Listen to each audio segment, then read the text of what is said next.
with Phil stumbling drunkenly out of his bed, preparing in his head all the things he's wanted to be said. 90 minutes for Phil to fill with so much time to kill, he promised chill, but all he does instead is beg and shill. The stream's online and straight away begins to whine, but all is fine as long as chat's benign and doesn't step out of line.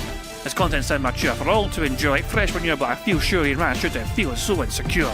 The money earned from yesterday was withdrawn and long gone, as Phil's spending impulse is always set to stay on. His supports us also slow and stays so low and fails to grow. You never know, the show may turn into an easy bingo. Most TikTok across the board, we charge the word because the score can't be ignored. Just how much DSP makes us all feel so bored. To help us fight or sleep and try to keep alert to watch it creep, we play bingo while Phil will bitch on why is sheep but also cheap. While DSP is chasing green, we're seeing green across our screen as Phil's routine predictability rivals our soul machine. He's not burping, leaning, ban. It matters not if Andrew fanners chatters can't see if others make him feel less of a man. Takes a drink and slaps his leg before launching into a bike, pretending there for bills when truth is there to buy a wrestling JPEG. Talks about his shitty life of Claw's cat and fatty wife and all his strife while forgetting that tits done well and they were right. With drama he will react, but as an actor it's a fact as he rehearsed to be exact in how he felt he was attacked. 3 streams nearly over and a win is in sight, with little white despite Phil's delight that tits were not light. We'll say alright, it is okay, and now it's time for Phil to play, but first he'll say that tits will help from being off the other day, and with those words we win again. It's never if but always when the game is won, and thanks to that we made it to the very end.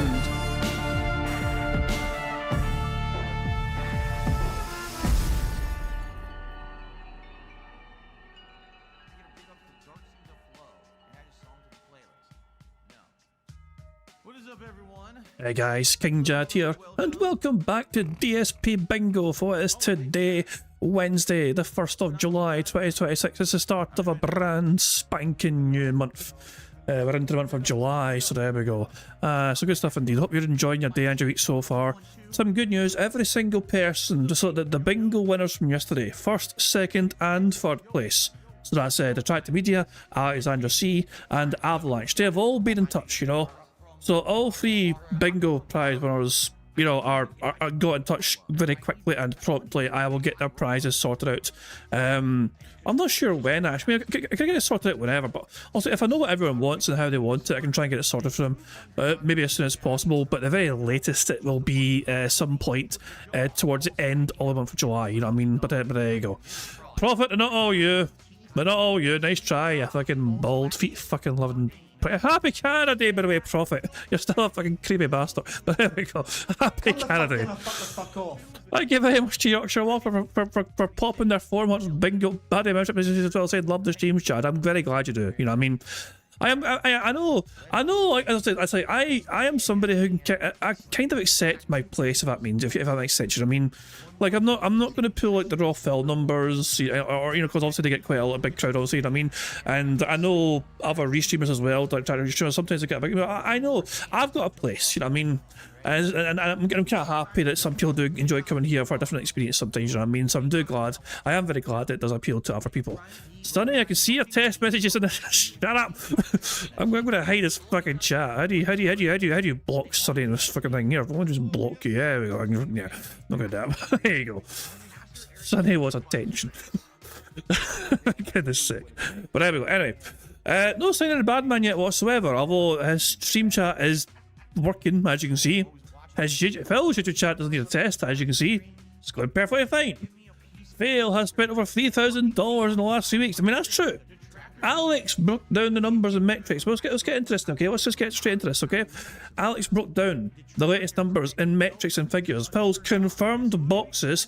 This is at the lowest rate. Not taxed, not shipping either. Okay? So Phil spent $300 in Mega Evolution, $550 with Phantasmal Flames, blah blah blah. Essentially, including the latest one that Phil bought yesterday directly from like the Nintendo shop website. Currently, as things stand, Phil has spent almost $3,500 at the very least. You know, $3,500 spent on Pokemon cards in one fell swoop. Like that's like.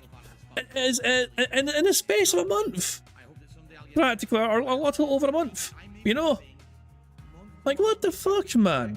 You know, like that is literally. You know, he has spent on Pokemon cards what my credit card debt is. That is my credit card debt, effectively. You know, if I had $3,500, I'd fucking pay off that fucking credit card debt and fucking be done with one less fucking thing to pay off. But Phil's like, nah, Pokemon, more Pokemon, more Pokemon, more Pokemon, more Pokemon. What the fuck, man? But there you go. This is an addiction that's getting more and more out of control, Phil, in real time.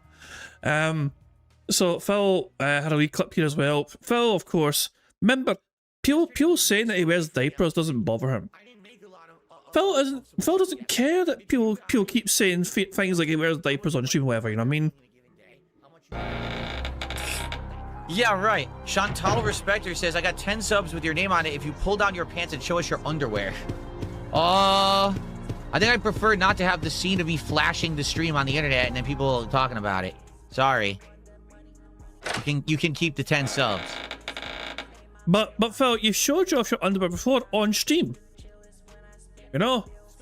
If I hear, yeah, I mean, that's what it's all about here. He showed it to Ashton, Triple P. You show me the back of your head like this. Please don't get up. Please! And then he tried to clip as well, where Phil showed his underwear when he stood up here.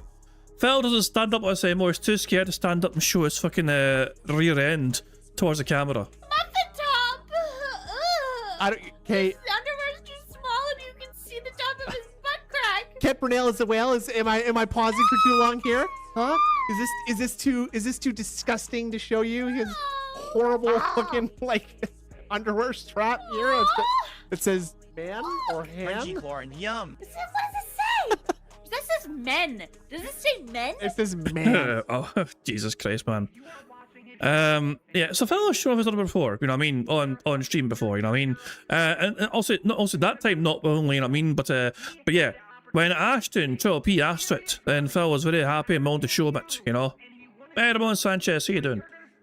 But there we go. One more.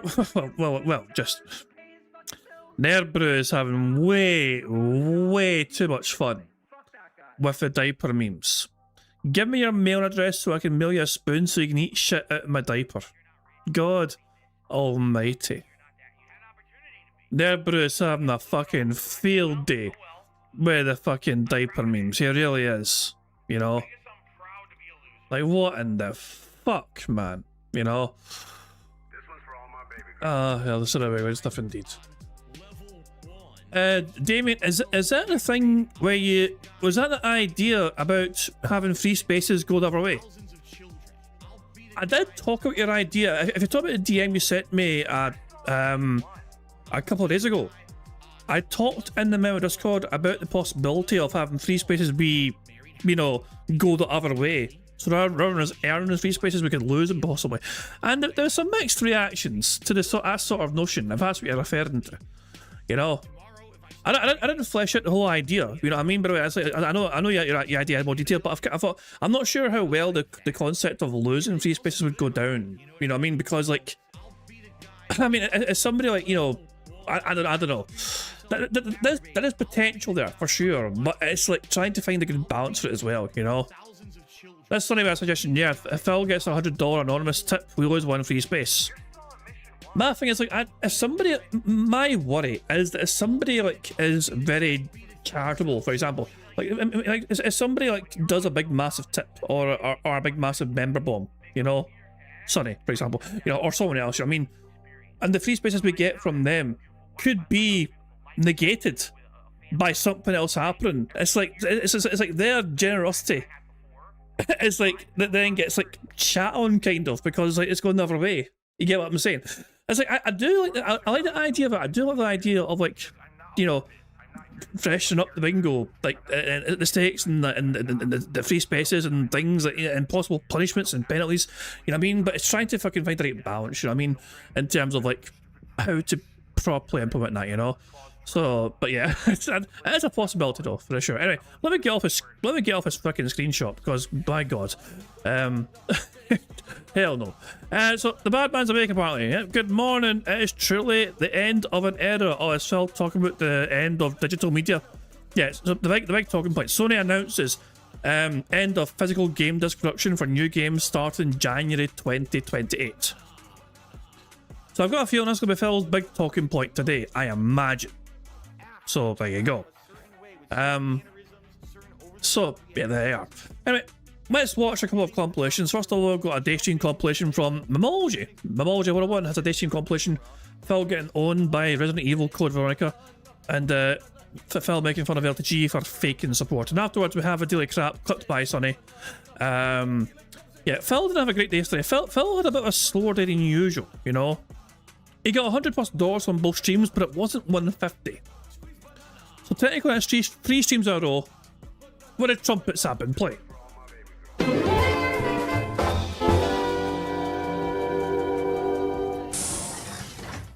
Geiga Woke says this sounds like billionaires' plan for all of us. Yeah, you're right. I'm sure this is what they're planning right now. By the way, as I already stated, we lost over 50 viewers since I started playing Code Veronica. We had 230 plus viewers on YouTube for the podcast. We now have only 180 viewers. This is an ignore kick day. I'm not ignoring you guys. You guys are not tagging me and saying anything to me. If you guys tagged me and said normal stuff to me, I would talk to you. But you guys are just sitting there talking to yourselves about nonsense, so... Well, I'm not actively ignoring you. You're not really talking to me. No one, like literally no one is talking to me. Everyone's having their own conversations about bullshit. What are you talking about? What cologne am I rocking today? I am wearing Dolce & Gabbana light blue, but I forgot to reapply it. It smells all right, but I need to reapply it so it smells better. It's lost some of its strength. Yeah, I just don't understand it at all whatsoever. I don't understand streamers who would lie about the level of support they're getting. Can someone explain it to me? Like, Well, I've explained why you do it all the time, Phil. When things are fucking going slow and you're hoping for things to fucking pick up, you'll fucking fabricate some sort of contribution and hope it'll rally others to fucking do likewise. Your narrative usually fucking involves us, you know what I mean? Phil, go on, get it. There's a $20 tip from Anon, isn't that amazing? Well, it'd be great, guys, if we could hit our goal. Someone could match what Anon just did there for a $20 tip. Let's get the ball rolling. Let's get some momentum going, guys. That is precisely what Phil does on a regular fucking basis, you know?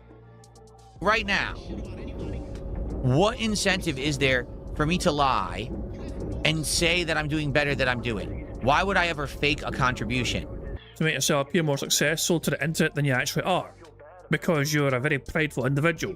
To you, it's incredibly important how other people perceive you. Case in point, you fucking demanding that Asmongold does not fucking see you as being poor. Because I'm accused of this, but I never understood it and no one's ever justified it. Like, why would I want to lie about my contributions? In my opinion, if you look better than you're doing, less people likely want to support because they think you're doing good.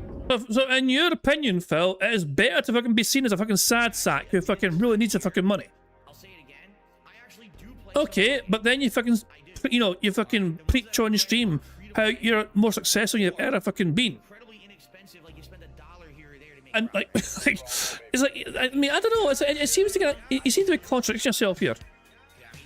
Right? Like, let's say I was on a stream and legit, I had no support on that stream. If I faked a contribution, now people think I'm doing better than I am. I think people are more apt to support you if they think you need the support. Does that make And you ask for it every single fucking day, multiple times a day, implying that you really, really, really, really need it. make sense?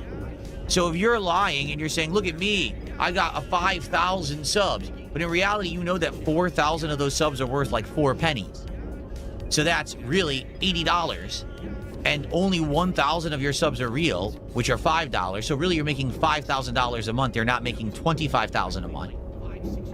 How does that benefit you? I'm really lost about that. And I never understood that about LTG because it's very blatant that that's what happens with him.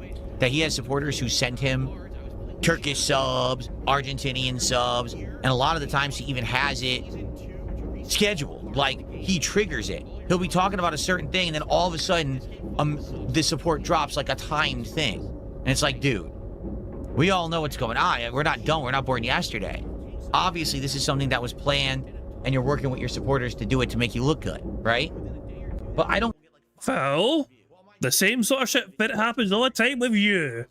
Especially around about the first of the month when those disability checks come in, you know? Keep an eye out for that today, guys. Just saying. Get that. Like, someone just says priming the tip jar. I don't get that. Like, okay, I used to work at a place that had physical tips. I did, okay? Yeah, it was when you were tossing salads. I remember that. It was a fast food place. And I worked at, it was at the mall, local mall. And here we go. And we had a tips job, okay? Did you shake it in front of customers before you could finish placing their order to encourage you to do better?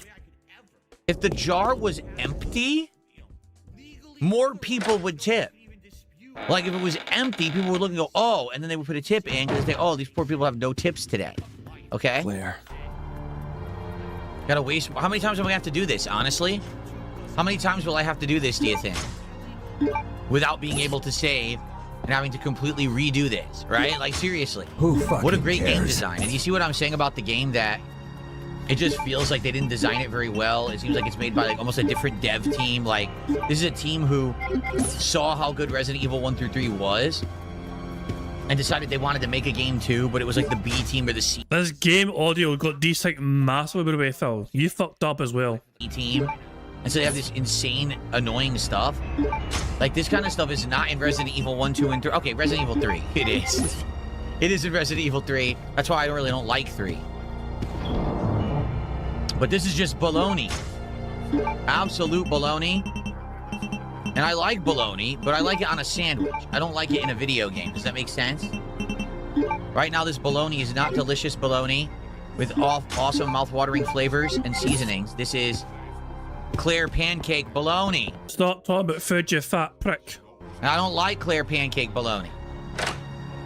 Captain Jean-Luc Picard dies in front of your face and gives you a necklace to give to his side hose bastard child. What the fuck are you talking about?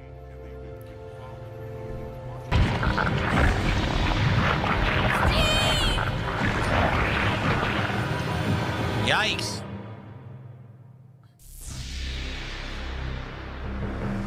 No, wait!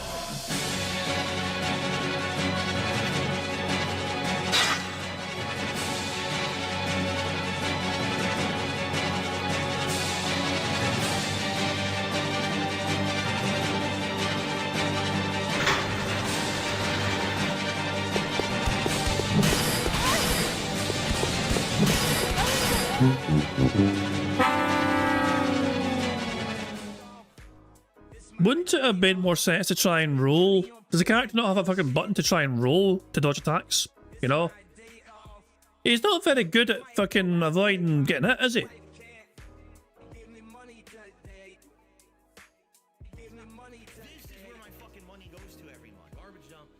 High quality commentary, by the way, Phil. Did I set you back a far a long way away? You see what I'm saying? Who made this game? Hello? This is terrible. What idiot made this?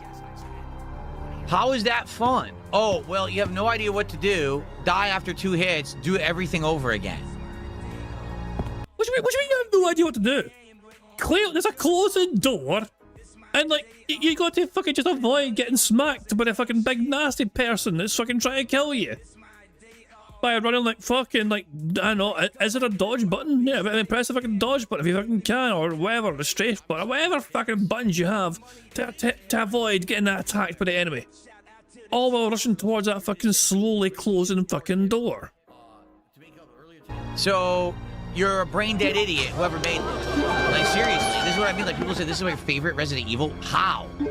This doesn't hold a candle to the original trilogy. This is awful. Your game sucks. Your game is still a piece of fucking donkey shit. Holy crud, man. People person says when I did this 9 years ago, I also raged really hard at, or was it 11 years ago? He said I raged really hard at this part. Like, I raged like crazy during this in the first run. You need to heal every single time you get hit. What? What? You need to what? You need to heal every time you get hit? What if you don't have any healing? You're soft locked, you can't beat this part of the game? So that means I have to take all my healing items. Like I have to take this, I have to take this, and I have to take this. Without 3 healing, how am I gonna escape? Right? That's absolutely ludicrous.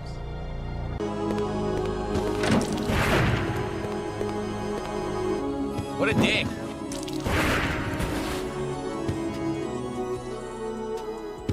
So I guess I got a shooter. Great. Let's see. So I'm being told in my first run of this game 11 years ago, for some reason Chris had no weapon. So how the hell did I beat her? How did I beat her with no weapons? Because obviously you need to shoot her. But Phil, every single time you fucking make a fucking gameplay, fucking serious here channel, you think of that as special, meaningful, and like curated content that should be preserved forever. Why can't you remember this special gameplay that you made for your audience? Oh, Phil's microphone has turned on at 11:20 mark. Okay, thank you very much, guys, for letting me know. Like it. Blah, blah, blah, blah. So I'll go back to 11:20 in like 40 seconds. Okay, here we go. No, we'll put it on pause there, so there we go. Thank you very much for letting me know that. So Phil's on pause here, and we're building a pamphlet to speed up juice. And let's go back to him being bad at Resident Evil, shall we? And him blaming everyone but himself. But yeah, he's played this 11 years ago. And he's like, how did I do this? Everything he uploads, in Phil's mind, he has literally implied this, probably, and said this sort of thing. He thinks of every single bit of content that he uploads as something that should be preserved. This is his legacy. Everything he uploads is his legacy to the world, that he was here on this planet. Which means that he thinks his content is so special.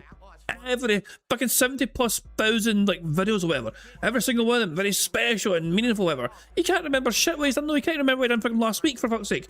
Never mind what he fucking done 11 years ago.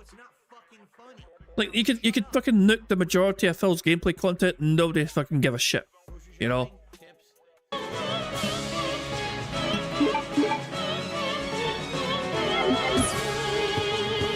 Great. Right at the start, nothing you can do. Oh, well, a second. I have a tweet here from Methbear. Well, not from Methbear. Methbear has linked me a tweet from somebody else. What's this? This page doesn't exist. I mean, Methbear clicked your link and it didn't really like it, I guess. This page doesn't exist. Try search for something else. I tried. Make sure that yeah, try again if you want a working link. I don't know why I can't see the link you sent me, but yeah, I tried and it failed. Oh! Instant death. Nothing I could have done. I literally couldn't move. I took one step. She instantly killed me. Thank you very much to Alex Tripper for popping a 2-month bingo Baddy version saying me. Ree! Honestly, me Ree is always gonna be funny. Have you ever seen like the fucking me Rees that fucking like double up and quadruple up? Member bomb. My biggest fans are idiots. Thank you very much as well, Alex, for gifting 5 members to the channel. It's a free space right there. Those memberships have gone to Justin, Zombie, Damage Jerry, Grub Killer, Cora ZQ, and Feature Length. So if you're one of those 5 that just got a membership, make sure you thank Alex for giving you those memberships. And of course, thank you, Alex, for getting us a free space and supporting the stream. It is very kind of you indeed. So cheers for that. Now let me see if I can find the Miri that fucking doubles and quadruples and keeps fucking growing more and more. Because it is a bit of a mindfuck. But it's still kind of funny at the same time. Shit, where is it? Here we go. I found it. Oh, it's all very quiet. Hold on. Here we go. This is DSP saying "re" over 1 million times. This is uploaded by the Butthead, by the way, years and years ago. So let's just enjoy this, just because why not? Go fuck yourself. Yeah, I'm an adult. Sorry, I'm the one who operated a successful YouTube channel. Me. Free.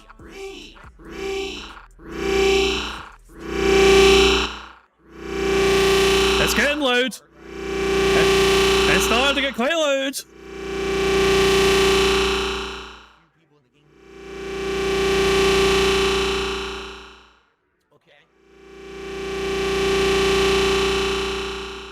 This Phil saying "re." Wait, there's one more.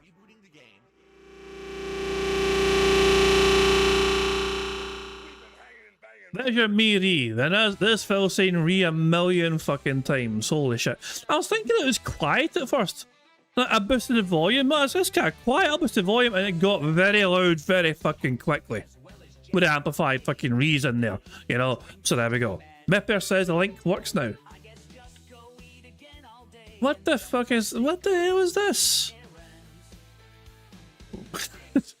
Not exactly. I thought it was something like to do with DSP or whatever, but it's okay, hold on. What's this? Women lists 3 reasons why she would make a good wife. I'm sure the boys will love number 2 and 3 the most. Heck, all 3 reasons are reason. It's a 45-second clip. I bet she gives great helmet. They fucking shit Spaceballs. Oh, fantastic. Anyway, what is this? 3 reasons that I would make a good wife. Oh, I can see why. Okay. I was wondering why Meth Bear sent this, and now that I hear it, Scottish. Okay. Number 1 is I cook, I clean, I do the laundry. That's fucking 3 reasons right there. I bring in quite a bit of money on my own, so you don't need to look after me. Number 2, you will get every single day. And that one's not just for you. I also enjoy that. And number 3 is I play video games. I drink beer. I'll be your best mate. And I'm Scottish.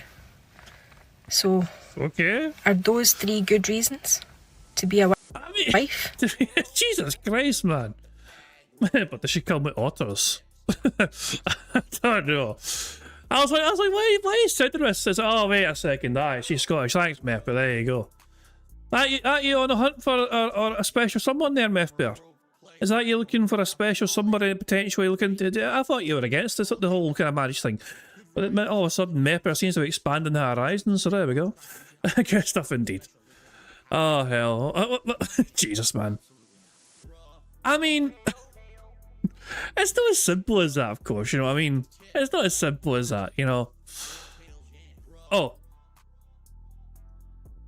Rapunzel. I'm the Rimworld artist felt insulted when he trashed art style. To return the favour, I immortalised our favourite picky protagonist. Is this official? Is this official? Is this official? Man, I know he was like thinking about doing it before, you know what I mean? But is it actually official in the game now? For fuck's sake. Jesus Christ, man. Christ. Anyway, okay, whatever. Okay, Phil said re a million times, fantastic. Let's go back to this the Memoji compilation of Phil playing this game poorly and blaming the game developers for making the game. Okay, he's on white. I gotta get to the white switch. Huh?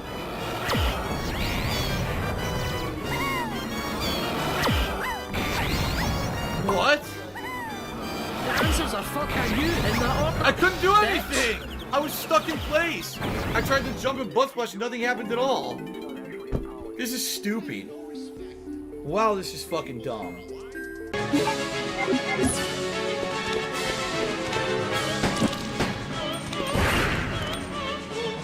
I'm mad. I did press the button for you, but you might not have heard it. It was Moki saying the answers are fuck and you in that order, bitch. But I don't know if you heard it properly. I'll press that again for you. I thought it might work over Phil's loud gameplay, but it didn't. Titanic, motherfucker! There you go. How's that? That's better.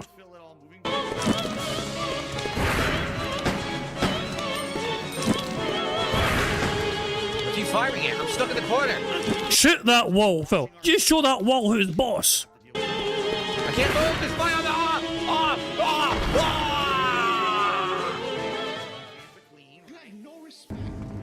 That's funny. Dickens left.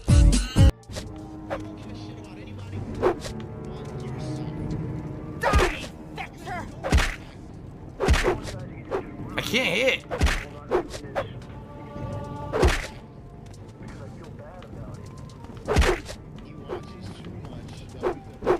I can't hit them at all. I'm stuck. I can't move. I literally can't move. Dude, I can't. I'm gonna die. This is terrible. How did I kill them with like 2 hits last time and now I can't hit them at all? This makes no sense. Wait, what was that running called? 2 hits last time and now I can't hit them at all. The most recent save game is DSP Masterclass Run. You bitch, please. That's a Masterclass Run? Phil named it Masterclass Run. What the fuck? Oh. This makes no sense.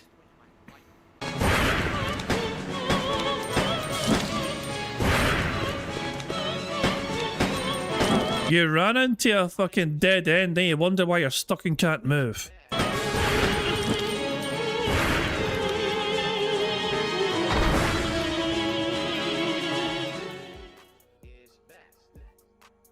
I'm not gonna lie, once again, another terrible part of the game. It seems like the early parts of the game were pretty good. These ending parts are awful. They're just horribly designed. It feels like they rushed it. Like they just ran out of ideas. They're like, we gotta finish this game, so let's just fucking use this insanely confined area for a boss fight. It makes no sense.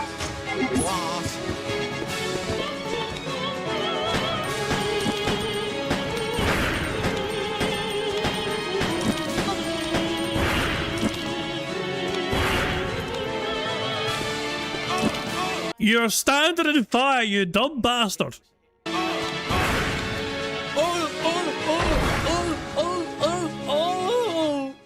Roar, roar, roar, roar, roar.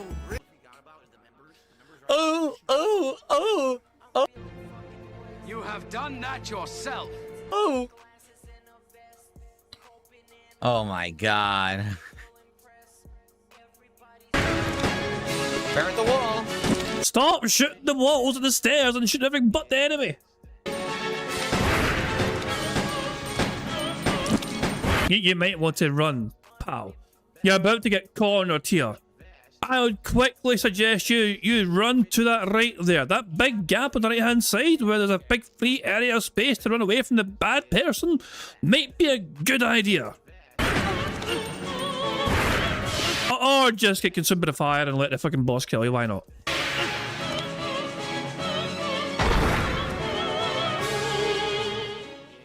I've never played these games. I've never really had much interest in playing these sort of games, but to me, he is just fucking making all the wrong choices and blaming the game for his stupid choices.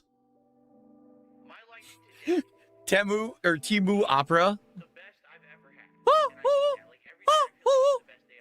Shut the fuck up! Shut up, bitch!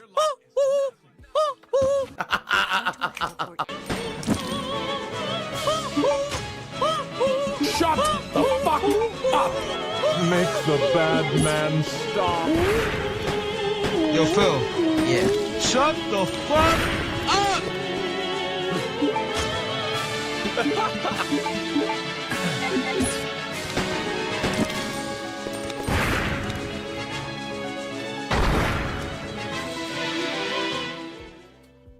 love my life. I have so much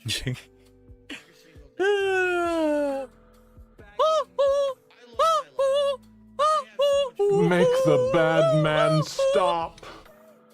Oh my god. It wasn't very funny the first time you fucking did it, and it's not funny still.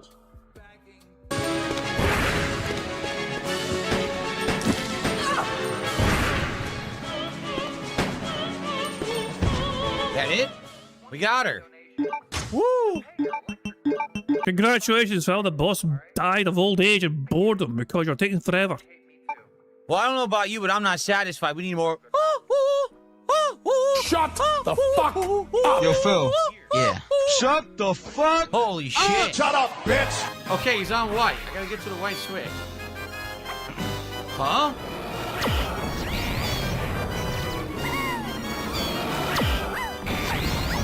What?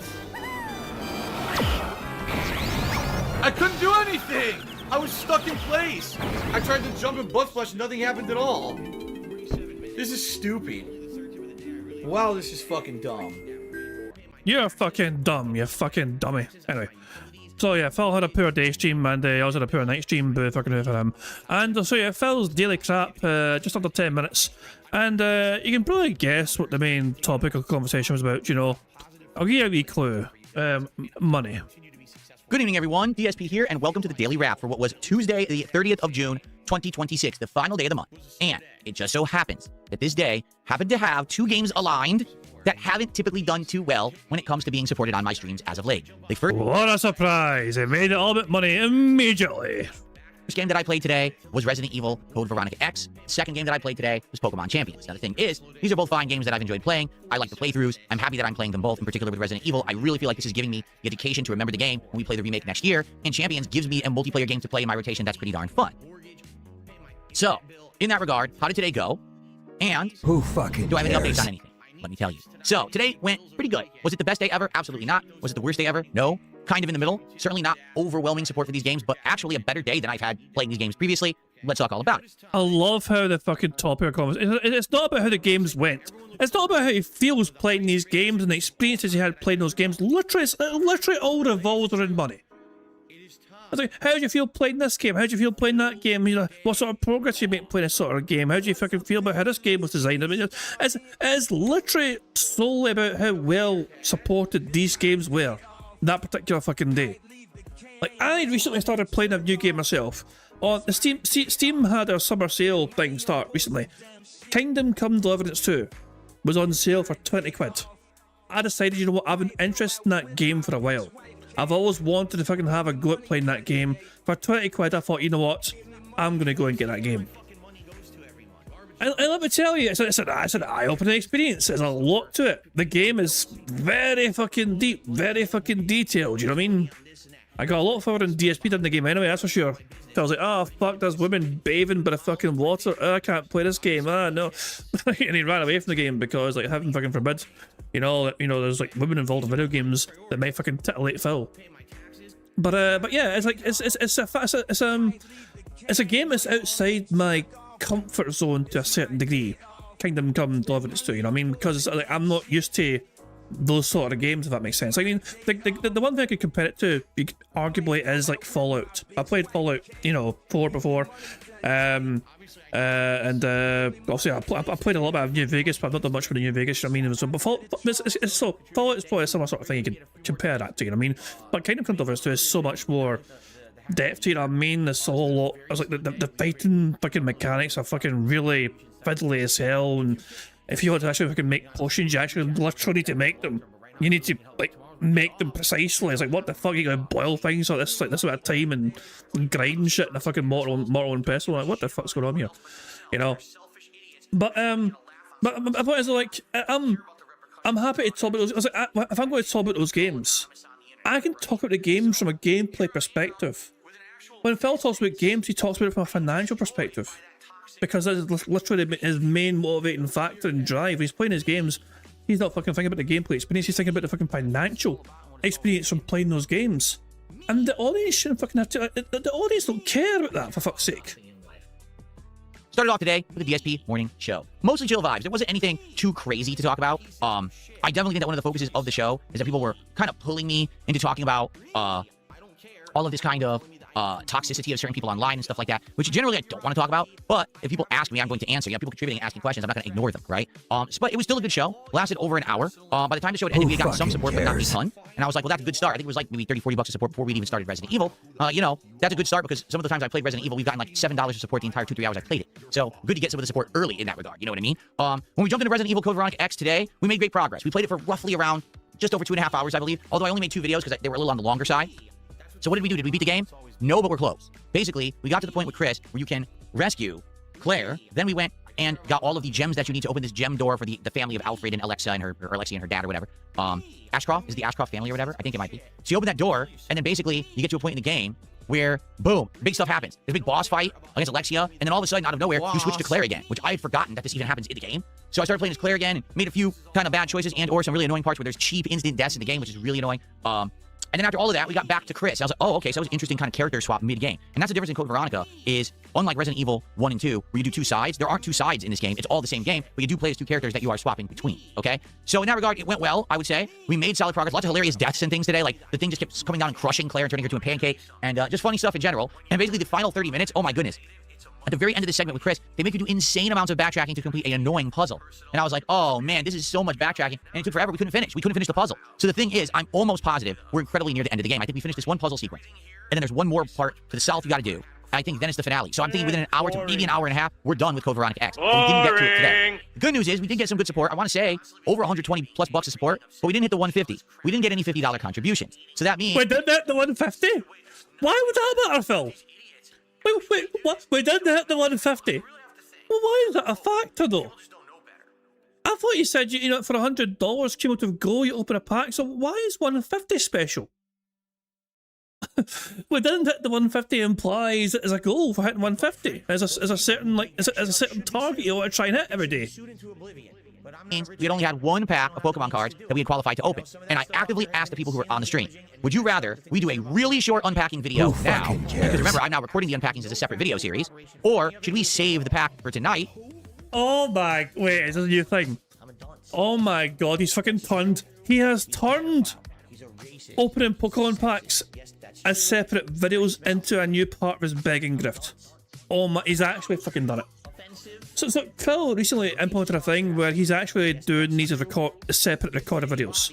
Where he's opening Pokemon packs separate from the gameplay videos, you know, so people don't fucking get confused and get lost in Pokemon packs. But he actually used the fact, oh, we've only got one Pokemon pack to open, guys. That would be a very short video, wouldn't it? It would be great if more people could support right before I start, you know, maybe making the video so we could have like more than one pack to open. Hint, hint. He's actually turned that into a way to beg more. And then do a bigger video tonight where we do them all together. It'd probably be more exciting. But also, if anyone contributes last minute, it's only like 20 bucks to hit the next tier of milestone. We'll do another pack. We'll just do it now. No one contributed to do it, so I was like, all right, we'll save the pack for tonight. That's okay. For the record, making over 120 bucks playing Code Veronica X, I'm happy with. That's actually nice. I'm glad that it did as well as it did. Thank you to everyone who was there on the stream. Really, I appreciate it. Are you sure about that? How long? How long did you stall? I've got to wonder. How long did you fucking stall? Hold on. I'm curious. I am curious. So the day stream, 127 altogether. How much stall would happen? You know? So I'm having a dream. Like, so the gameplay ends like here, right? 10 minutes to go, and he's still here. Like almost 5 past. Like so he's there for like 12 minutes. Trying to stall. You guys want to see more Pokemon pack? I mean, it's only, I'm not far away from the 150 goal. Hint, hint, guys. Just saying. Oh, hold on. I'm curious. Open a pack. We're doing that tonight. We always do one pack. Okay, here we go. What do you say then? Why don't I just open a pack? We're doing that tonight. We always do one pack every Pokemon related stream. And tonight we're doing Pokemon Champions. So tonight there is that bonus pack that will happen. Okay? But Phil, you got over $100 on a stream. Look at it, packs to open one. And you went, well, should I really? No Cap with a $5 super chat says, will you rock an Ash Ketchum vest for the festival? Well, Phil does have a Pokemon vest, remember. He doesn't actually have a fucking Pokemon vest. So that was his last contribution here. At this point in time, it's his last contribution. And I guess he just stalls. I don't even know what Nodders is. What the hell is Nodders? Who cares? What do you guys think? What do you want to do? Because we have 10 minutes, but it's going to take 2 minutes to unpack one pack. Seriously. Here, you know what I'll do? I'm going to get my PC hooked back up for tonight's late stream. Actually, tonight we're doing... Oh, never mind. Tonight we're doing Switch 2 for Pokemon Champion. So I don't want to hook up my PC. I want to hook up my Switch. All right, let me do that. I'll go hook up the Switch 2. In the meantime, if someone contributes and we get to 150, then I'll do the unpacking right now because we'll do 2. But if not, then we're just going to save it for tonight, and that way we'll do them all together so that will be one video on demand. Because this is the difference now, is now I'm recording this separately. So you want to do videos that make sense. Not, oh, this is a 2-minute video, right? So you ended gameplay. 10 minutes. It's like, you can't fucking... Maybe Resident Evil was cut short. So I could do Pokemon pack unboxings that he didn't do. He ended gameplay early to do the content he claimed was fresh and new, but didn't end up doing it anyway because there's only one pack. It's not meant to interfere with the gameplay. This Pokemon stuff, you know, it's an additional part of the content. He ended gameplay early and didn't even bother opening the packs anyway. You want to have the videos that are going to have length, so... Okay, let me swap to the Switch 2. And then he fucks off and comes back. Hey, money, guys. What is a Nodders emo? I don't... Where's the money? Where's the money? Nodders is an emoji on Kick. I'm trying to... Stall. That's... It doesn't show as an emo option anymore. Oh, that's not me. That's Kick then. Kick removed it. People in YouTube chat are what? They're yelling at me because Kick removed an emo. Here I am thinking that something went wrong and I did. Someone contributes now. We will do 2 unpackings. If not, we'll save it for tonight and we'll do them all together. Because then we're guaranteed to do at least 2 tonight because we got the freebie and the one from now, okay? So if anyone can contribute, now is the time. If not, we're just going to save it. I'll be right back. He's still lurking. He's still waiting and hoping for a last second wailing. The constant reminders, guys. I've hit 150. We can maybe have like a plot packs now. Hint, guys. You gonna give me more money? No? Yes? Maybe? You don't know? More money, guys. All right. Well, no, nothing's come in, so we will save it for tonight. So we'll start tonight with actually 2 packs to open on the late stream, and we'll see if we get Jesus fucking Christ, man. Oh my god, this contains for 5 more minutes. 5 more minutes if fucking just sticks around and then it gives up. I'll see if we get the any more support tonight and another one. Maybe we'll do more than that. Maybe we'll do 3 or 4, depending on how Pokemon Champions goes. Okay? Who fucking cares? Well, here's what yes, Roy just said. If a pack rip is happening because we hit a milestone, it should be safe at the end of the second stream. That's what I'm thinking. But you are giving support today, Phil, for that pack opening. You are not rewarding your day stream audience with it. You're denying them. They gave you money because you claimed you'd open packs. It's even in your fucking leaderboard, packs to open 1. And now you've moved the goalposts because you don't want to waste time only opening 1 pack. So I feel, I mean, your day stream audience who supported you are being denied this. Just saying, it's a bit of a scummy move, in particular, even by your shitty standards, Phil. I'm done. We're done. Whatever. Let's watch this today, crap, and then we can start bingo. As for the conclusion of Code Veronica X, it's going to be a night stream next week. One of my late streams next week, we will wrap up Code Veronica X because we don't need a full stream of it this time, so we'll do it on a night stream and see the conclusion together, okay?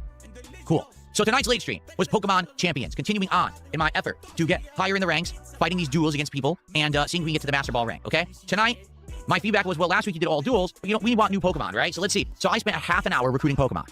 Then I spent about another 15 minutes building some of the Pokemon. I ended up getting Prime Ape and Slow King as new Pokemon for my team, okay? And I built them essentially to help with duel. Like, for example, for doubles, Slow King, when he comes in, he immediately cures your entire party of any status ailments. So if you have a really good Pokemon who's messed up, get him in, and then he stops all the status ailments. That's perfect, right? So, that being said, how did it go? Well, we had 2 hours of streaming, but probably about a little over an hour to hour and a half of the doubles. I won a lot. I actually went on a big win streak against real humans, not against bots. In fact, all the matches except 1 were real humans tonight, which is excellent. I don't want to be fighting bots all the time, so it was appreciated that we actually were fighting real humans. It was tough. Some of these people have these specialized builds and stuff. I tried my best. I'm gonna be honest. By the end of the night, I don't think that Primeape or Slow King were working. And actually, when I was drawing Pokemon, I had gotten a shiny Machamp. And it's now recommended that next time when I play, I use Machamp with a special build. It might be really good, so we're gonna try that next time. So, how was attendance? Decent. Over 200 on YouTube. How was engagement? Pretty good. People were talking, actively helping. How was support?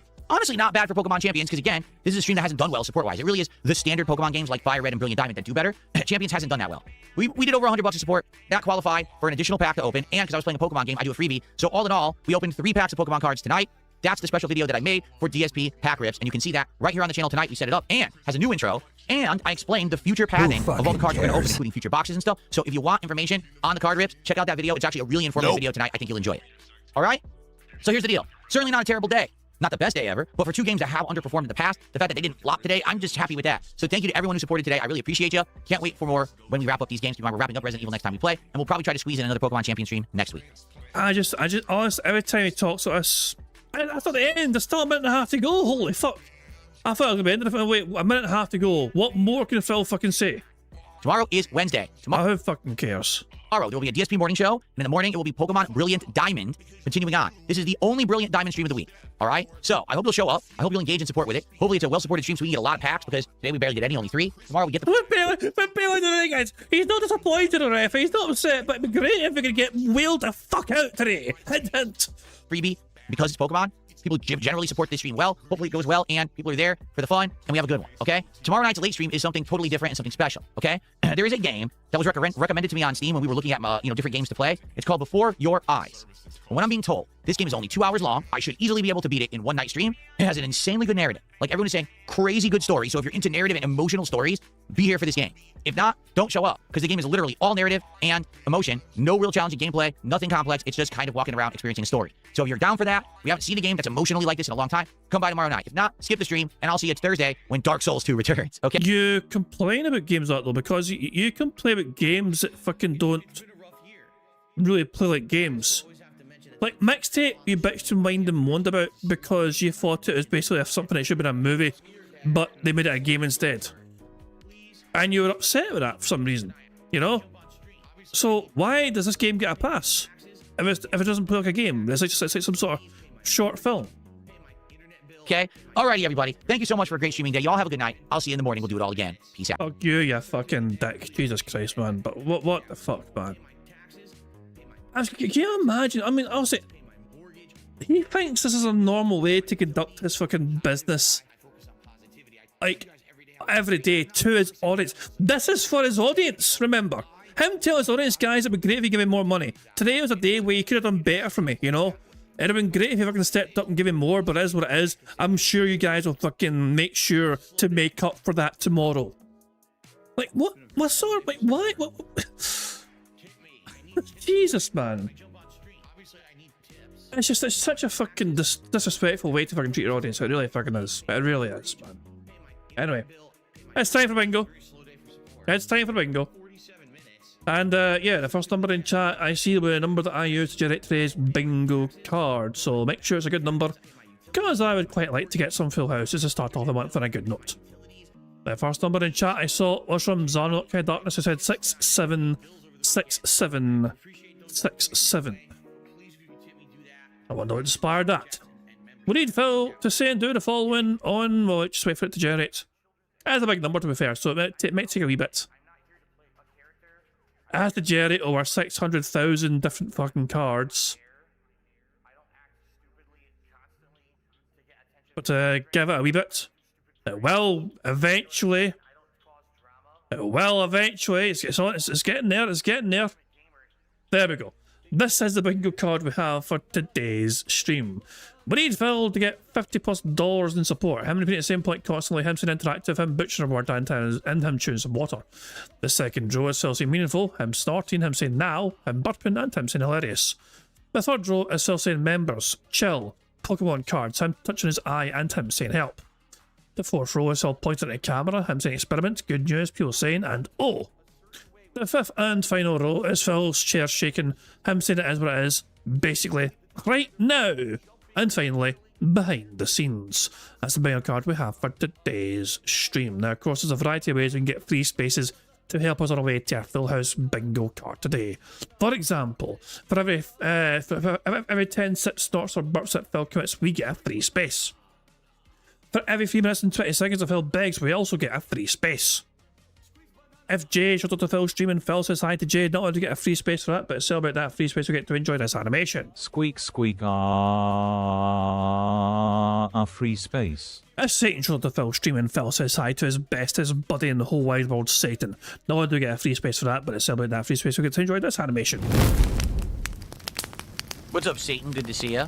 So, we can get some free spaces with Phil saying and doing things, but you guys are also in charge of ways we can get free spaces too. For example, for every 5 new Arena members we have at bingo streams, we get a free space. Our first free space came courtesy of Alex getting 5 members earlier on, but Alex and Yorkshire Walker both popped their membership messages as well earlier on, so 3 more either new or Arena members, we get another free space. For every 5 super chats of any support level whatsoever, we get a free space as well. For every £5 in tips, we get a free space too. There's also a possibility of a Nook button option. If somebody does a £25 tip, then that will be considered either a free space, or 5 free spaces, or a Nook. But you guys will decide on that to happen. But of course, in my opinion, though, the simplest and bestest way to get free spaces on bingo is just to like the body stream in general. 25 likes gets us 1 free space, which we already have, so there we go, there's a second free space on the bingo stream. 50 likes will get us 2 more free spaces. 35 likes gets an additional free spaces, and 100 likes on bingo would be 4 more free spaces on top of all of that. And of course, every time we get a free space, courtesy of you guys liking the stream, we celebrate with an animation. And I think today we should fucking go back to bananas. I need banana, tasty banana, put banana in my mouth, squeeze the peel, it comes in the... Thanks, Jasper. Good stuff indeed. So you guys are in charge of some ways we can get free spaces, but the rest of it is controlled by Phil and his bizarre button functions, as well as him begging like the little bitch boy that he is. So there we go. There are some more things to cover, of course, but I'm going to let AI Marble Phil Burnell picks one offers right now, so take it away. Yeah, weird looking dick. Hello, AI Phil here in the digital flesh for Bingo Baddies Marbles game. By entering the exclamation point marbles in chat, or scroll down the description in the video to get the link to enter. At the end of each month, a first, second, and third prize winner will win a cash prize. Now, if we get a full house on the bingo card, marbles will run to determine a winner for that day and will win a prize on the wheel, which could be used for future games. It's just that easy. Good stuff indeed. Make sure you have your own comment locked in secure if you haven't yet done so already. Good stuff. Anyway, I think I've covered all the bases. There's only one thing left to do before we start playing bingo today, and that is for us to press the random Scottish soundboard button to send us off into battle once again. This is the fucking Shawshank Redemption, right? But with more tunneling through shit and no fucking redemption. Truer words have never been spoken by an angry Scotsman. Good luck, everybody. Here we fucking go. Microphone only for the first part, and then after Phil's microphone segment is done, his camera goes on about 11:34. So there we go. Morning and welcome. Oh man, I'm pretty happy we're listening to very, very relaxing music right now, because the news today, the gaming news we're about to cover on the morning show, it is not pretty by any means. If you guys are not aware, this morning, huge industry shaking news. Sony is actually going to completely stop making physical medium entirely. Like, they're not going to make discs at all anymore, meaning that the announcement of GTA 6 going full digital basically changed everything, just like I said it would. Like, it's exactly happening as I predicted. And then on top of that, we've got them shutting down digital storefronts, basically making legacy consoles no longer usable. And on top of that, we've got Xbox trying to make your games digital, even if they're physical. In that regard, I can at least see that being a positive. But, man, we've got a heck of a morning show today, folks. We do. So, yeah, it's going to be an interesting one. Oh, yeah, after all of that, we're going to chill and play some Pokemon, thankfully. So it's going to be a heck of a start, that's for sure. I certainly wasn't expecting to have a day full of news like this today, but here we are. So, everyone, I'll be here in just a moment. As I finish my setup, we'll begin with the morning show. We'll chill together. All right, guys, I'll be right back. Well, we've got quite a few things ticked off on the board in a good succession, so that's a pretty solid start. That might be one of the strongest starts we've had that bingo card, you know? Come the fuck in or fuck the fuck off. So there we go. Let's fast forward to the start of bingo. I'll shout it out in a second here. What the fuck's we on today? What the fuck? Okay, morning show. Here we go. Thank you very much to Mark Shaw for popping their 17-month bingo baddie measurement. He's saying, howdy, Phil. You make me angry, Phil. Boo. I actually got those. Phil, you make me angry, Phil. And where's the boo? I have the boo somewhere. Where's the boo? There's the boo. Move this man. There you go. So good stuff indeed. There we go. So two more new Arena memberships we get in our free space. So if you are a member currently and you have one of those member pop-up things you can show off, two more of those happening would get as a free space to go along with the two we already have. So good stuff indeed. But anyway, here we go. Time for the webcam portion of Phil's shitey fucking stream.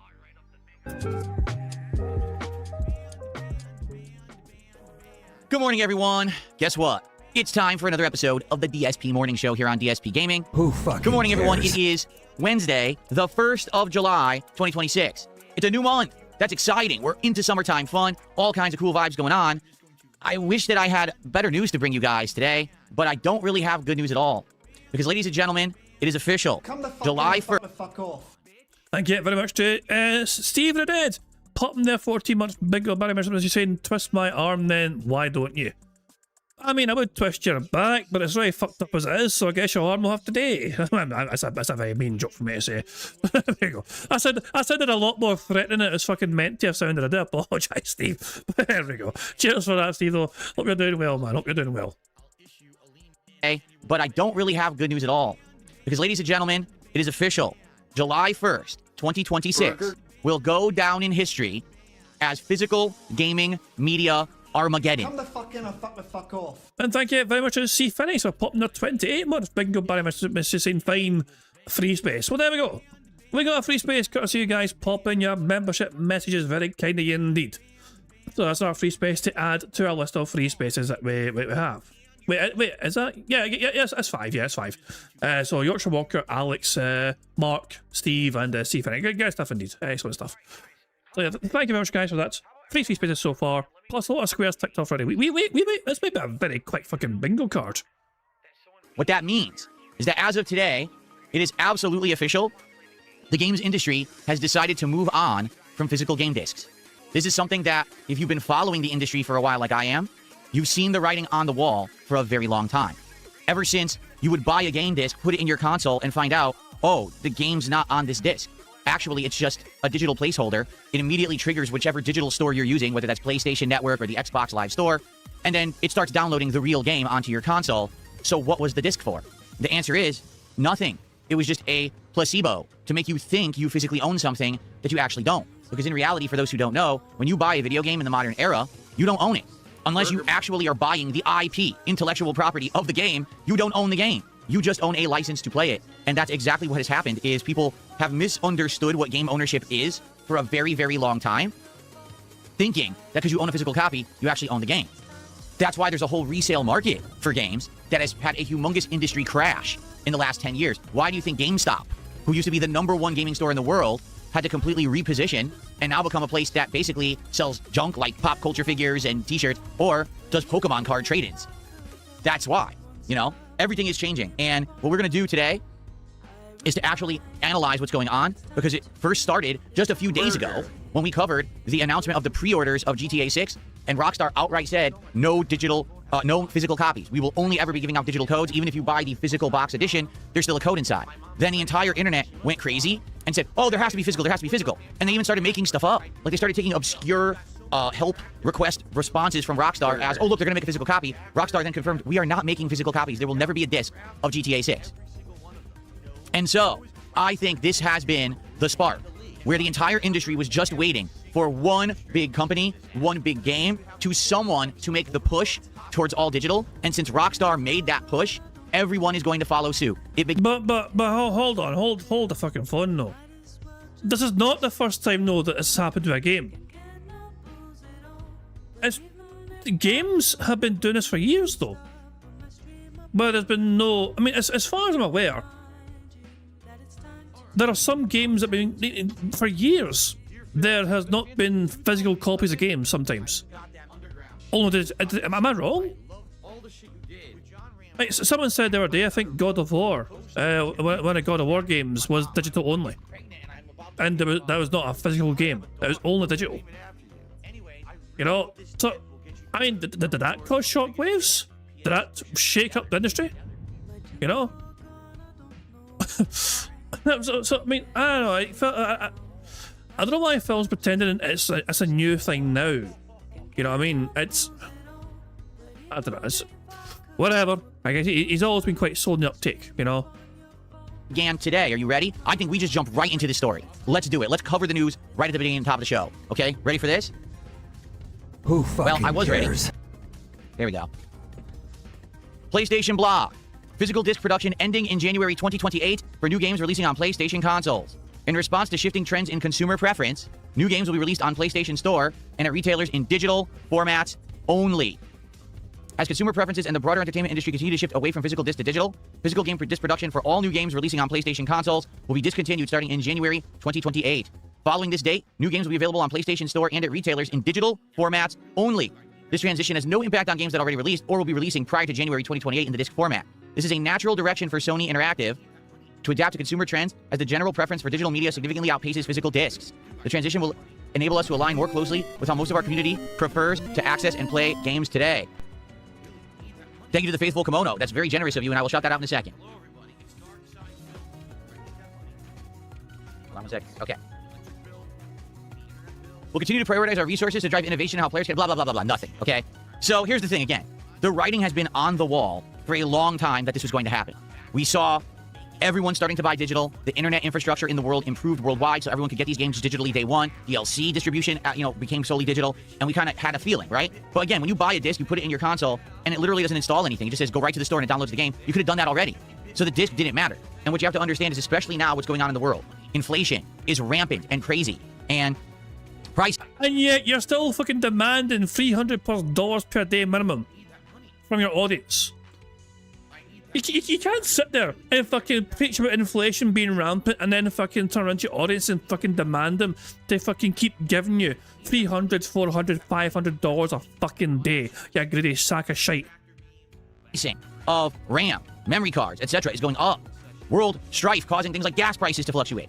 Well, what's going to happen is every industry is going to try to penny pinch. They're all going to try to tighten their belts a little bit. And producing a physical disc, a physical box, a printed, insert costs money. Money that companies like Sony think that they could do better appropriating somewhere else, and it doesn't really add to additional sales or value to actually have a physical copy anymore. So you might say, this isn't a big deal, right? Because already the industry was headed this way, so why does this matter? Okay? So I do have two actual reasons that I think that this matters significantly that we should absolutely bring up, okay? Reason number one is the entire preface of sharing a game or renting a game or reselling a game. I want you to think about this. A digital code cannot be resold. once it's been redeemed. A digital code cannot be traded with your friends so they can borrow a game and see if it's any good. A digital code cannot be resold at any kind of a store. Therefore, digital codes become one-time purchases where only you have access to this game, and that's that. If this change had come and Sony announced, from now on, we're actually going to have a new digital marketplace where you can buy and sell digital versions of games and their licenses, I'd be like, okay, not a big deal. But they didn't do that. They're just going to take away physical medium completely and give you no alternative besides, here's your code, you're going to like it, huh. Now, if you don't know, an announcement like this already happened. It was just a very long time ago. At the launch of the Xbox One, Don Matrick, who then was the head of Xbox, outright stated, we're not going to have the physical medium anymore, right? No trading of games, no buying and selling to your friends or handing to your friends. We're just going to have it all be digitally linked to the console. And if you remember at that time, everyone was in an uproar. Oh my God, no way. And then Sony, it was actually Sony who did that E3 skit where the two guys who were the heads of Sony, one guy says, how do you trade your games, or how do you lend your games to a friend like this? And it just shows him like handing the game over. There you go. Well, guess what? That's done because there's no more physical discs. So how on earth would you ever do it? Right? So it's funny because it was Sony who over a decade ago was the one giving the razz to Xbox because Xbox wanted to do this first. And Sony said, we won't do it. But now Sony is the one actually pushing this forward, not Xbox. Burger. So number one, I do think that's the number one problem is no more resale market whatsoever. No more sharing games with friends. No more rental. It's all over. All that entire market is now done. Okay. Just as well, I don't fucking have friends, then you're a fucking friendless fuck. Like Phil's upset he can't share games with his fucking friends. Well, fucking friends. Okay? However, there is another bigger issue. And if you want to really get to the meat of it, I actually think this is one of the major reasons why Sony is doing it. You ready? I don't think we're ready. But let me guess. Sony are doing this because they don't want to spend more money. Shout out to Dustin Furman on X, who made an excellent post. And in this post, he cites, this totally sucks. They will eventually try to blame this decision on the handheld, but the reality is they want you spending more money on games with less consumer choice. Don't take my word for it. Look at the prices of physical versus digital on PSN for these older titles. You ready for this? Astrobot, which was the launch title for PlayStation 5. You can buy physical right now on Amazon for $39. If you try to get it digitally from Sony, $60. God of War Ragnarok, you can buy physically on Amazon right now for $32.70. No, Phil, that's I don't believe that has a physical disc inside it. It's cheaper to buy it on Amazon. Yes, but it doesn't actually contain the disc. No, but yeah. That's been a thing for a long time though, hasn't it? I'm sure, I mean, so it's not unusual for the fucking marketplace, the fucking games, or what to fucking, like, direct, Is this why fucking these, like, discount game code sites exist, Like G2A games and all that shit. That's why these places exist, because it's cheaper sometimes to go there than go direct to the fucking source. 25 cents. They're still charging full price on PlayStation Network. Gran Turismo 7, $38.99 on Amazon, physical. Digital, $69.99. And lastly, The Last of Us, Part 1, which I believe this is the PS5 remake version of it, $34.38, physical, digital, full price. So, why do you really think Sony is going to get rid of physical disc production?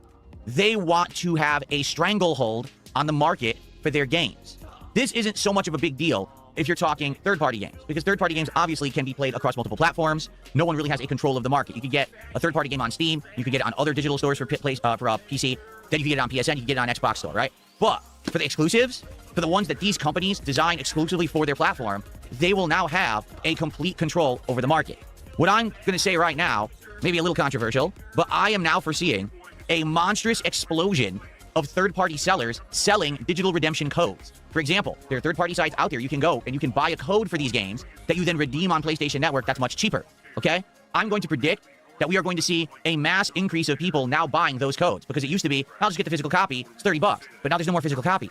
So go to the reseller and buy it there, and it's actually cheaper. So the next step, and this is just a prediction, the next step might be Sony starts to crack down on digital codes, saying, oh, now there's no more digital code sales. We're not going to allow that. Instead, it's just going to be you have to buy through PlayStation Network stores. That's it. Which is crazy to think, because they're saying we are going to still sell the codes in stores. But what if you have this resellers market that's basically undercutting them? They might get angry and say we're not going to do that anymore. This is a big industry shift, everybody. This is huge. And you have to understand, this, sadly, is anti-consumer. This is taking control out of the hands of you and me and putting it solely in the hands of these corporations. They want to choke you for every dollar they can because costs are going up. So, yeah, as much as I've been 100% saying the writing's on the wall, this is eventually going to happen, and there's not much we can do about it, it's still sad, and it's still bad news for us as consumers and gamers. Okay? Now, that's not the only news going on in regards to this. Xbox announced a new initiative this morning, very weird, that Sony announces they're completely getting rid of game discs in 2028, and now, immediately Xbox makes this announcement. You ready for this? Xbox is testing disc-to-digital features that will digitize your physical game collection.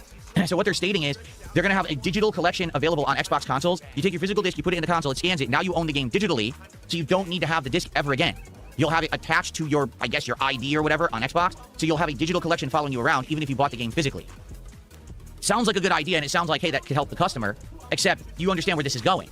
What they want to do is get all of your games digitally so that you don't need the physical media anymore, and it devalues the physical media, therefore, it makes sense to phase it out. Do you see? So, yeah, I hate to say it, even Xbox, it looks like was going to do it, and it looks like Sony just beat them to the punch on their announcement, but that's exactly what this is. Why else would Xbox be offering to turn your physical discs digital? What purpose would that have, right? Because they want to get rid of physical media too. Who fucking cares? There you go. Hey, and Wiggle Will just made a good point. He says, keep in mind, when everything ends up being digital now, no physical media, imagine what happens if Xbox or PlayStation decides, oh, you broke their terms of service somehow, and they freeze your account. Now you lose your entire game collection because you don't have anything physically. What if someone hacks your account and steals it? You literally, it's like mass theft. Someone just stole your entire game collection out from under you. You own nothing because all you ever had was a digital ID that can be stolen.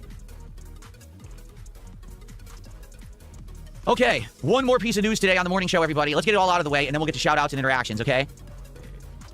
As if it wasn't bad enough that Sony made this announcement this morning, they make another update that they're going to be closing the digital marketplace stores for PlayStation 3 and PlayStation Vita this year. That's correct. Well, I take that back. Next year for worldwide, this year for certain regions. As you can see, Mexico, Honduras, and Nicaragua will be gone by August. Latin America, Middle Eastern countries by late 2026, and then by the end of July 2027, worldwide. Now you might say, well, why is this a big deal? Well, I'm going to give you some perspective here, okay? For the longest time, when I went to play legacy PlayStation games, the only way by which I could actually play them was to download them digitally on my PlayStation 3. And this was long after the life cycle of the PS3 kind of ended. This is when PS4 was prominent or whatever. Oh, I want to play Dino Crisis, right? Well, it was only digitally on PS3. They never re-released it for a modern console. They never have a new version of it. You have to get it off the old PlayStation 3 store. Well, there isn't going to be a PlayStation 3 store. PlayStation Vita is even worse, because at least with the PlayStation 3 store, you have the ability to possibly get the games in another way. You know, get the original format back on for whatever format it was, PS1, PS2. Now they have the new PlayStation Plus catalog where they're adding games to it every once in a while, and you can play it there. And admittedly, a lot of PlayStation games have been added. For example, now you can play Dino Crisis on a modern PlayStation. But with PS Vita, guess what? That's the only way you can get PS Vita games right now, is to get the legacy physical copy, which I'm sure is actually hard to get at this point, or to download games off of the digital store. If they close the digital store for PS Vita, how on earth are you ever going to get a game again for that console? And the answer is, you're not. So essentially what they're doing is they're bricking everyone's PS Vita unless you somehow get your hands on a physical game collection, which is going to be incredibly hard to do. This is going to cause the cost of PS Vita physical games to skyrocket, as it's the only way anyone could ever play a game on their Vita ever again. So, pretty crazy day, huh? Make the bad man We saw it. stop. The writing was on the wall. It is physical media Armageddon.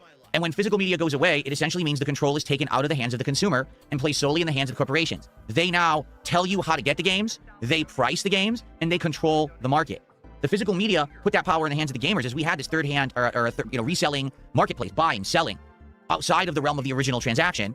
A third-party market meant that we could now actually have collections, control things, actually have values go up and down and all of that. Now, it's all in their control. And at any moment, they could just say, oh, pull the plug. For example, are you aware that it was just announced, literally this week, that Sony lost the rights to a certain movie collection? And if you had bought those movies on the PlayStation Network outright for purchase to own forever, you lose the rights. You just lose the movie because you never had it physically, and they're just taking it away. I think one of the big movies like Terminator 2, that's a huge movie. I'm sure tons of people have bought it. Well, if you bought it on PlayStation, you now don't own it anymore. They robbed you. And apparently, there's nothing you can do, because I guess somewhere in the terms it said at any time they can revoke the rights. So what's to say that at some point they just decide they revoke all your rights, and now you have no games? The Block made a good point. Thankfully, there's still places like Limited Run, In, and Fangamer. I do feel like what'll happen, for certain releases, you will see these third-party companies manufacture physical copies just for the sake of having that nostalgia, but that's not going to be for these big ones. You know, anything that Sony made, Xbox made, etc., they're not going to be making physical copies. Holy moly, guys. I mean, what a news story, right? That's insane. Like, to be frank, that's just crazy. We knew it was coming. It was Studio Canal stuff. Thank you, Myroon. He says it's Studio Canal movies. You paid money for the movies and shows. They removed all of it with no reimbursement. Nothing. You just got robbed. That's what just happened on PlayStation this week. So now imagine these games have digital distribution through PlayStation Network. Xbox. Oh, one day, oh, we don't have it anymore. They pulled their games. Okay, well, you lose your game now. You can't play it ever again, right? Burger. All right. Well, folks, That's the news. Let's do some quick shout outs and then let's get your opinions on it, okay? Who so, fucking first cares? off, thank you to the Faithful Komodo, who did a $20 super chat. Thank you so much to Faithful Komodo for that very generous contribution right at the beginning of the show.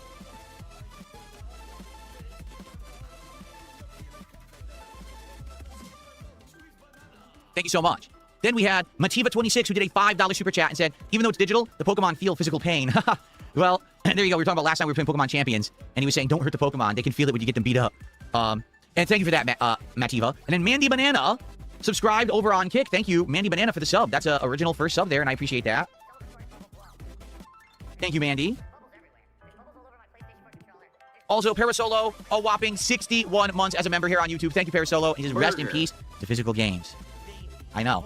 Adam Theory says, hey, the PS5 is going to be my last console then. No point in being all digital on a console. May as well get a PC at that point. Exactly right. Because you have to think of it this way. When you're on PC, there is a third-party marketplace already. There's resellers who sell codes cheaper, so there's not just a stranglehold on the market where the price is the price, right? However, this is exactly why Sony also just recently announced they're completely scaling back and no longer going to port their exclusives to PC. They want a complete chokehold on the market for their games. So by doing that, saying we're not going to release Sony exclusives on PC anymore, now they can solely control the distribution. They control the pricing. They do it all. That's what they want. How's everyone? I did see something. I mean, it's kind of similar territory to a certain degree. But I saw a cool wee video a couple of days ago about people who can take Xbox games, their games on Xbox 360, and they're able to fucking take the physical disc copy of that and have it be playable on their computer, which I thought was pretty fucking cool. I thought the whole video was like just a pretty. I mean, I don't know how common a thing it is. I don't know how often people do that sort of thing, but I thought it was a fascinating video personally. I'll see if I can find it for you guys. Hold on, I'll see if I can find it. Well, I'm trying to find it. You guys enjoy some autos because why not? Traffic cone, like even the autos are missing Scottish fans. But hold on. Let's see if I can find this wee video. Give me a second here. I need to go through my history here. It's a fascinating short though of like somebody just managing to emulate this, you know what I mean? Where it was like, it's just like working like really well. But I don't know, when did I see it though? How many days ago did I watch it? I just try to find it. Hold on 2 seconds. Let me see. Can I find this fucking thing? Shit. Hang on, let's probably easy if I do this. I tried doing that. Would that work? Oh, yeah, there. I found it. Okay. Here we go. You want to rip your old Xbox 360 games so you can play them on your PC? Here's how. Start by grabbing your game. So yeah, if you got Xbox 360 still, if you actually fucking got one of those relics of a console, you know what I mean, and you have games for it as well, this video was fascinating to me because it's like it's a pretty cool way to try and say you can still have the game, you can preserve the game as well on your computer, as well as having the disc version for the Xbox 360. So I thought this was pretty good. PC. Here's how. Start by grabbing your game. I'm going to use Fable Anniversary. Then set up your old Xbox 360 that you just recently discovered you haven't touched since 2017. Then take your game and pop it in. Then you'll need an old flash drive with at least 16 gigabytes of space. Plug this thing into your Xbox. Now go over to your settings, go down to System and hit A. Now go down to Storage, and you can see I have an unformatted drive down here. So go ahead and click on it, and we'll click Format. Keep in mind that formatting will delete anything that's already on the thumb drive, so maybe designate one just for this task. I will click Yes to delete. Now that we're all set up, go back to your main menu. And while hovering over our game, we'll click the X button. And that's going to open up this game menu where we're going to go over to Install. Click A on it, and it's going to ask you where you want to store it. Now you're getting the picture, aren't you? We're going to come down and we're going to store that on that removable drive. So now let it spool up and do its job. And while that's downloading, head over to Xenia and get you an Xbox 360 emulator. And now it is complete. So power down your console and grab your flash drive. Yeah, it's an emulation, of course. I mean, so yeah, but I still thought it was a pretty handy video though. You know what I mean? The handy video to kind of break down how you can fucking take your old titles, your old disc titles, whatever. If you want to play them on your computer, whatever. If something goes wrong with your 360, it is old technology after all. You know what I mean? So it's definitely good to have a fucking method and a way to try and fucking emulate that. You know what I mean? If something goes wrong with your 360, it's good to have a good backup option preserved and ready to go